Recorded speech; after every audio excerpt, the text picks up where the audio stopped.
बढ़ता प्लास्टिक प्रदूषण पर्यावरण प्रदूषण के प्रमुख कारणों में से एक है। पृथ्वी पर बेहतर जीवन के लिए प्लास्टिक प्रदूषण को मात देने का सही समय है। जैसा कि इस वर्ष विश्व पर्यावरण दिवस भी प्लास्टिक प्रदूषण को मात देने की आवश्यकता पर ध्यान केंद्रित कर रहा है।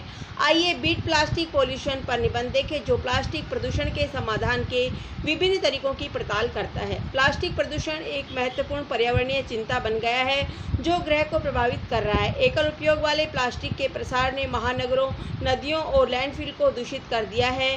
वन्य जीवन और समुद्री जीवन पर प्लास्टिक प्रदूषण का प्रभाव विनाशकारी है और यह हमारे जलमार्गों को प्रदूषित करता है, पारिस्थितिकी तंत्र को नुकसान पहुंचाता है और मानव स्वास्थ्य को भी प्रभावित करता है।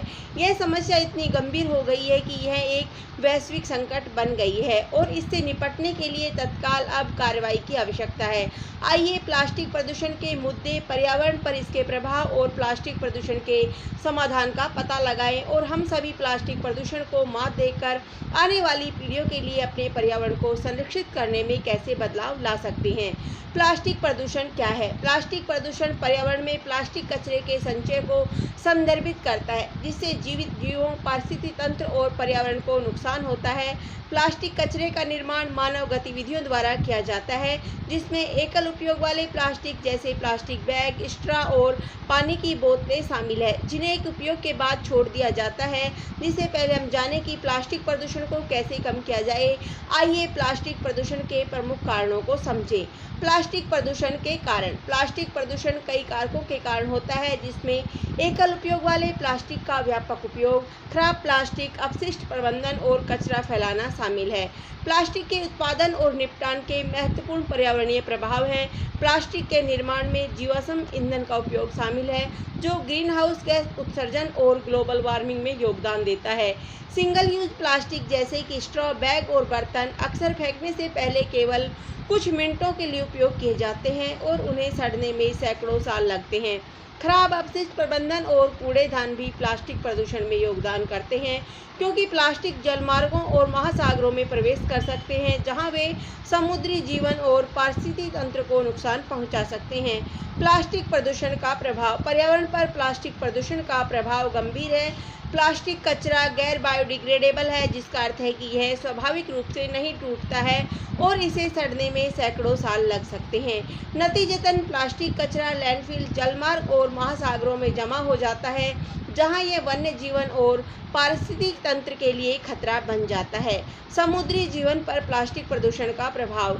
समुद्री जीवन विशेष रूप से प्लास्टिक प्रदूषण की चपेट में है। बड़ी मात्रा में प्लास्टिक कचरा महासागरों में पहुंच जाता है, जहां यह समुद्री जीवों जैसे कछुओं, मछलियों और पक्षियों को नुकसान पहुंचा सकता है। समुद्री जीव गलती से प्लास्टिक कचरे को भोजन समझ लेते हैं, जिससे चोट लग सकती है या मृत्यु हो सकती है। प्लास्टिक कचरे का अंतर्ग्रहण भी समुद्री जीवन के पाचन तंत्र में रुकावट पैदा कर सकता है, जिससे भूखमरी और मृत्यु हो सकती है। प्लास्टिक प्रदूषण का जलमार्ग पर प्रभाव। प्लास्टिक प्रदूषण हमारे जलमार्गों को भी प्रभावित करता है। प्लास्टिक कचरे से नदियां और नाले बंद हो सकते हैं, जिससे बाढ़ और प्रदूषण हो सकता है। प्लास्टिक कचरा हमारे पीने के पानी की गुणवत्ता को भी नुकसान पहुंचाता है, क्योंकि यह हानिकारक रसायनों को छोड़ता है, जो पानी की आपूर्ति में रिस सकते हैं। प्लास्टिक प्रदूषण पारिस्थितिकी तंत्र का प्रभाव। प्लास्टिक प्रदूषण का पारिस्थितिकी तंत्र पर भी विनाशकारी प्रभाव पड़ सकता है।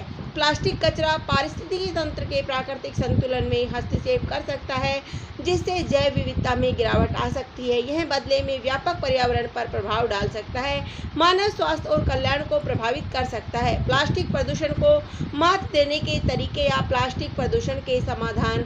ऐसे कई तरीके हैं जिनसे हम सभी प्लास्टिक प्रदूषण के खिलाफ लड़ाई में बदलाव ला सकते हैं। यहाँ प्लास्टिक प्रदूषण के समाधान के कुछ उदाहरण दिए गए हैं। प्लास्टिक को कम करें, पुनः उपयोग करें, रिसाइकिल करें। प्लास्टिक प्रदूषण को कम करने में मदद करने के लिए रीड्यूस, रीयूज और रिसाइकल 3 आवश्यक आर हैं। प्लास्टिक कचरे को कम करने के लिए एकल उपयोग वाले प्लास्टिक के उपयोग को कम करना और अधिक टिकाऊ विकल्पों पर स्विच करना महत्वपूर्ण है। पानी की बोतलों और कंटेनरों जैसे प्लास्टिक का पुनः उपयोग करने से लैंडफिल और महासागरों में समाप्त होने वाले प्लास्टिक कचरे की मात्रा को कम करने में मदद मिल सकती है।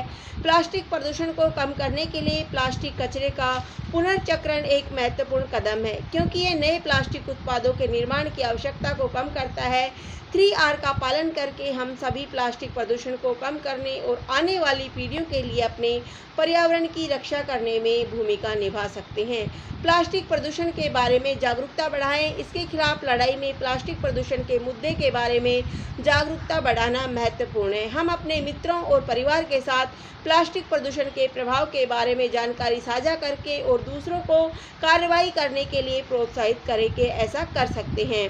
प्लास्टिक प्रदूषण को रोकने के लिए नीतियों, विनियमों और पहल का समर्थन करें। सरकारें और संगठन उन नीतियों और विनियमों को लागू करके प्लास्टिक प्रदूषण को कम करने में मदद कर सकते हैं जो एकल उपयोग वाले प्लास्टिक के उत्पादन और उपयोग को सीमित करते हैं। इन नीतियों का समर्थन करके हम निर्माताओं और उपभोक्ताओं को अधिक टिकाऊ विकल्पों पर स्विच करने के लिए प्रोत्साहित कर सकते हैं।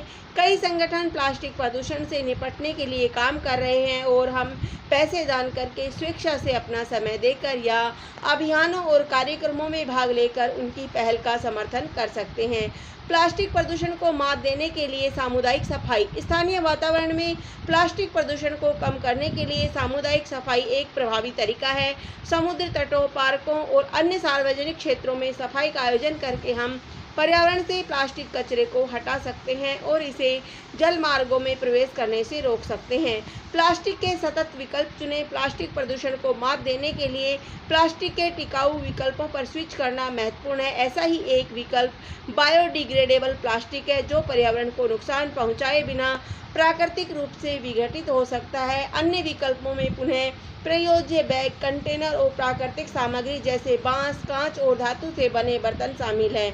एक अन्य विकल्प प्लास्टिक बनाने के लिए प्लांट आधारित सामग्री जैसे मक्काई, स्टार्च का उपयोग करना है। ये विकल्प पारंपरिक प्लास्टिक की तुलना में अधिक टिकाऊ होते हैं क्योंकि इनका पुनः उपयोग या पुनर्नवीनीकरण किया जा सकता है और इनका पर्यावरणीय प्रभाव कम होता है। टिकाऊ विकल्पों पर स्विच करके हम प्लास्टिक प्रदूषण को कम कर सकते हैं और एक स्वस्थ और अधिक टिकाऊ ग्रह को बढ़ावा दे सकते हैं। बीट प्लास्टिक प्रदूषण समय की आवश्यकता है। अंत में प्लास्टिक प्रदूषण एक वैश्विक संकट है जिसके लिए तत्काल कार्रवाई की आवश्यकता है। विश्व पर्यावरण दिवस 2023 भी प्लास्टिक प्रदूषण को मात देने के लिए कार्रवाई का आह्वान करता है। पर्यावरण, समुद्री जीवन और पारिस्थितिकी तंत्र पर प्लास्टिक कचरे का प्रभाव गंभीर है और हम सभी की जिम्मेदारी है कि हम प्लास्टिक प्रदूषण को दूर करने के लिए कार्रवाई करें। सिंगल यूज प्लास्टिक की खपत को कम करके, जागरूकता बढ़ाकर, पहल का समर्थन करके और स्थायी विकल्प चुनकर हम सभी प्लास्टिक प्रदूषण के खिलाफ लड़ाई में अंतर ला सकते हैं।